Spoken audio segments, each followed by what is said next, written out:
The iPhone 16 Pro gets a bigger display and the 5x tetra prism zoom from the Max without a price hike. Add in promising Apple Intelligence features, a smarter Siri and longer battery life, and this is a compelling flagship phone value. I just wish the charging speed got a boost and that visual intelligence and ChatGPT weren't coming later. Between the iPhone 16 Pro and 16 Pro Max, the latter seems like a bigger deal because of its ginormous 6.9-inch screen, but I am telling you, the iPhone 16 Pro should not be overlooked. I have been using both of these new iPhone Pros side by side and I think the regular iPhone 16 Pro is a better value for $999. You get a bigger display than last year, the most powerful 5x zoom that used to be a Pro Max exclusive, and an impressive battery life boost based on our testing. Otherwise, the iPhone 16 Pro has all the same goodies as the Pro Max, including the powerful A18 Pro chip, upgraded 48-megapixel ultra-wide camera, and impressive video features like 4K 120fps slow-mo videos and audio mix for zapping background noise. Apple Intelligence features like writing tools and the new Siri are promising based on early testing of the iOS 18.1 developer beta, but that won't officially arrive until October. As you will see in my iPhone 16 Pro review, this is ounce for ounce one of the best phones you can buy and the best iPhone for power users on a budget, even if there's not a truly wow feature yet for Apple Intelligence yet.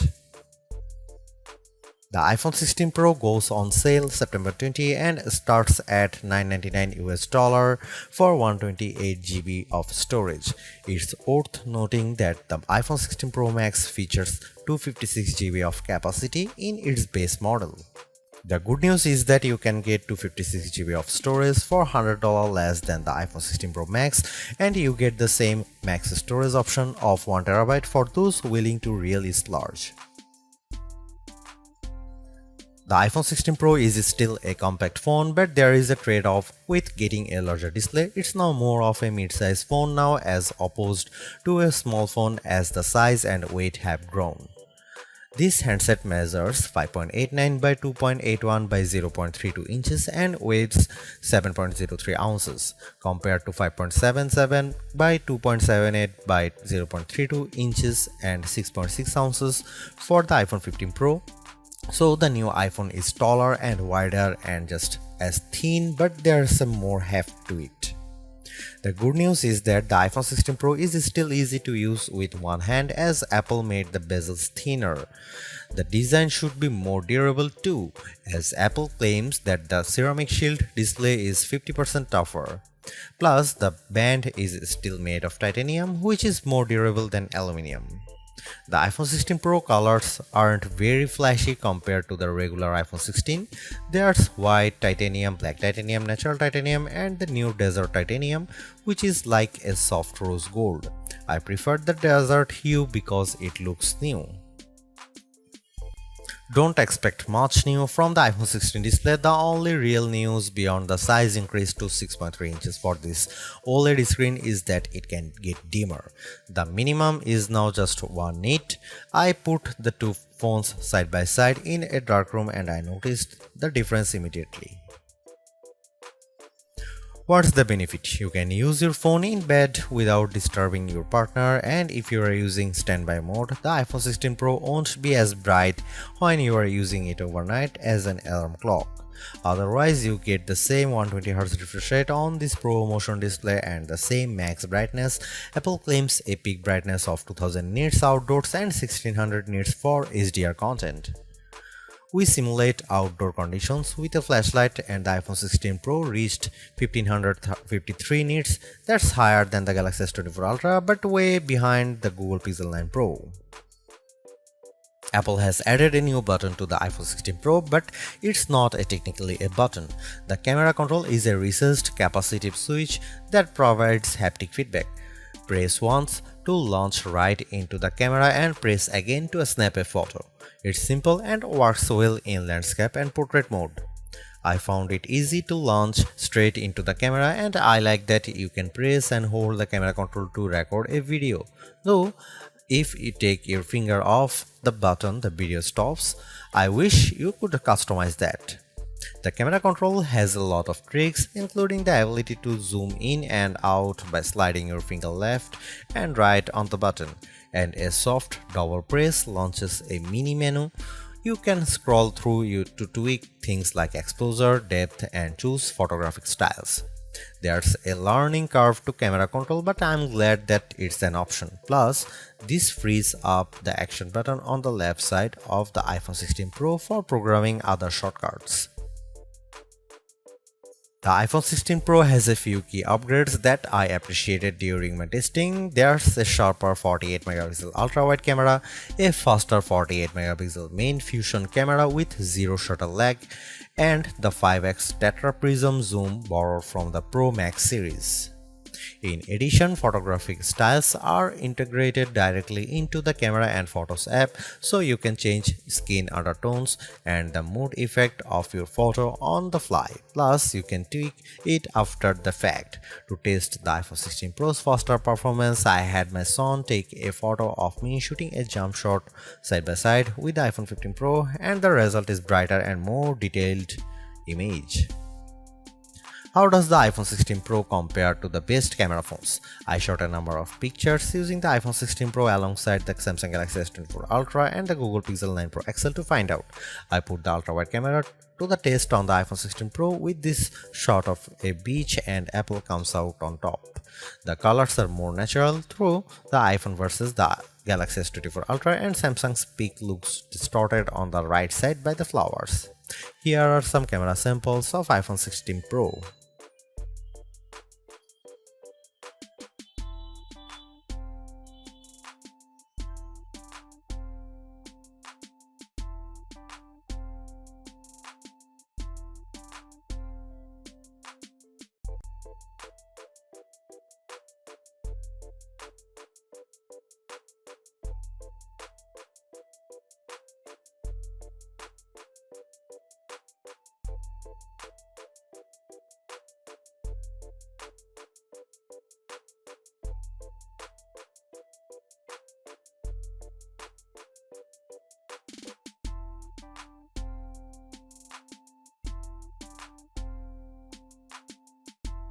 Hey Siri, are you smart yet? Apple Intelligence isn't officially coming to the iPhone 16 series until October, but I was able to try out some of this feature ahead of its official launch as part of the iOS 18.1 developer preview. Writing tools can be fairly helpful. I used it to summarize a long note in the Apple Notes app and it came up with a useful summary. I also had fun with writing tools trying to rewrite an email I purposely wrote in a rude tone, choosing the professional option, and the result was indeed closer to what I would usually send. I also used Apple Intelligence to look up how to do various things on the iPhone and get back step-by-step instruction for how to screen record on your iPhone, so you'll definitely spend less time looking up how to at online. On the Photos front, my favorite Apple Intelligence feature is Memory Movie. You can give the Photos app a prompt like a beach memories through the years with an upbeat soundtrack, and you will see the AI go to work sifting through all your photos and videos, and the end result was pretty satisfying, fittingly ending with a sunset peak. While it's overdue, I appreciate that the iPhone 16 Pro has a clean up button, which is basically Google's Magic Eraser on iOS. Apple's version of this feature is smart enough to identify objects or subjects you might want to remove, and it works quickly. But the feature struggled in some cases to completely erase what I didn't want in the frame. Siri is definitely the biggest upgrade with Apple Intelligence. It's a lot more conversational and forgiving of mistakes as we speak. For example, I was able to correct a timer from 10 minutes to 5 minutes on the fly and Siri got it right. The new Siri in Apple Intelligence is also better with follow-up questions. For example, I could ask about the weather today and then say, how about the rest of the week? And I got an extended forecast. Siri was also smart enough to answer who do the Yankees play next and what are the odds in succession. Though it couldn't tell me who the starting pitcher was, I got several links instead. Another plus is that you can talk to Siri just by typing. You tap the bottom of the iPhone 16 Pro to enter your query, which comes in handy when you can't talk. Siri is definitely getting better, but it doesn't have that wow factor that you will experience with Gemini Live Voice or GPT-40 Voice, where it feels like you are having a real conversation with a chatbot. The iPhone 16 Pro packs Apple's new A18 Pro chip built on 2nd generation 3nm tech as well as 8GB of RAM. Based on our testing, it is indeed the fastest chip around, but not on every test. When I played Resident Evil Village, I was scared as I made my way down a snowy path and stumbled upon some dead birds. The graphics are console grade. I also got to play the Infinity Nikki game, which was in beta, and the lighting and water effects were very impressive. On Geekbench, which measures overall performance, the iPhone 16 Pro is 50% faster than the Galaxy S24 Ultra's Snapdragon 8 Gen 3 chip on single core and 15% higher on multi-core performance. The Pixel 9 Pro series is well behind. To test video editing performance, we use Adobe Premiere Rush and time how long it takes to transcode a 4K clip to 1080p. The new iPhone 16 Pro needed just 21 seconds, which is twice as fast as the S24 Ultra. On the graphics front, the iPhone 16 Pro features a 6-core GPU compared to 5 cores for the regular iPhone 16 models. Apple says you should get 20% faster performance than the iPhone 15 Pro. On the 3D Mark Solar Bay graphics test, which has support for ray tracing, the iPhone 16 Pro was 22% faster than the iPhone 15 Pro. However, that's still 18% behind the Galaxy S24 Ultra, which also delivered higher frame rates on the test. The iPhone 16 Pro Max features a new internal design with a graphite-clad aluminum substructure that's supposed to result in 20% better sustained performance. To test this claim, we ran the 3D Mark Wildlife stress test for 20 minutes. The iPhone 16 Pro turned in a stability score of 66%. It hit a higher overall loop score than iPhone 16 Pro Max but had a bigger drop-off. The Galaxy S24 Ultra's score was worse at 60.4%. Interestingly, the iPhone 16 Pro Max turned in a stronger stability score of 84%, which is better than the 75% from the iPhone 15 Pro Max. The iPhone 16 Pro gets a bigger battery life boost thanks to a larger battery and other efficiencies. On our benchmark test, which involves continuous web surfing at 150 nits of screen brightness, the new iPhone 16 Pro lasted 14 hours and 7 minutes, which is a big jump from the 10 hour and 53 minutes from the iPhone 15 Pro, and enough to just crack our list of the best phone battery life. The Google Pixel 9 Pro lasted 13 hours 37 minutes, so it was a bit behind.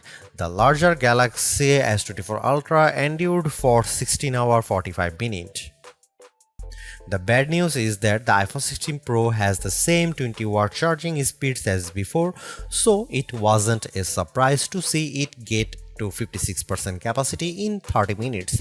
The Google Pixel 9 Pro's 45-watt charger was worse at 49%, but the S24 Ultra reached 71% in the same time. Despite reports that iPhone 16 Pro supports 45-watt charging, we did not see a difference in our testing. The good news is that MagSafe wireless charging sees a jump from 15W to 25W if you are using a 30-watt adapter. Apple Intelligence isn't the only major upgrade in iOS 18. As you will see in our iOS 18 review, it makes the iPhone a lot more customizable. You can arrange icons however you like on the home screen, and you now get 3 screens of shortcuts in Control Center that you can tweak how you see fit. With the Photos app, the iOS 18 makes it easier to find images in your library by topic, and you can also change the look and feel of the app if you are liking. Other iOS 18 upgrades includes a dedicated passwords app for security, several messages improvements, and the ability to share money with tap to cash. Overall, the iPhone 16 Pro is arguably the best flagship phone under $1,000. You get the same excellent cameras as the iPhone 16 Pro Max for $200 less, and I think the screen is big enough at 6.3 inches while being easy to use with one hand. I also like the improved battery life, handy camera control, and compelling audio mix feature for videos.